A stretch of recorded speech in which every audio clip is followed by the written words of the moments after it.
คลิปนี้คอยจะมาแนะนำเนาะสำหรับหมู่เพื่อนคนใดเนาะที่เจอปัญหาเกี่ยวกับหน้าจอมือถือเนาะ iPhone ทุกรุ่นที่หน้าจอมันซูมออกมาแบบนี้เนาะก็คือขั้นตอนแรกเนาะ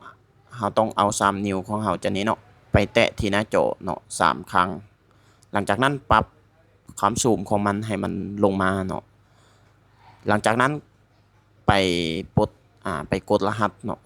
เพื่อที่จะไปแก้ไขในการตั้งค่าต่างๆเนาะหลังจากเฮากดเข้าไปแล้วเนาะเฮาก็ไปที่การตั้งค่าเนาะการตั้งค่ากดเข้าไปเลื่อนลงมาเนาะไปที่ตัวช่วยการเข้าถึงเนาะหลังจากนั้นไปที่ซูมแล้วก็ทำการโยกสวิตช์ตัวนี้ลงมาเนาะเพียงเท่านี้เนาะก็จะเป็นการเสร็จสิ้น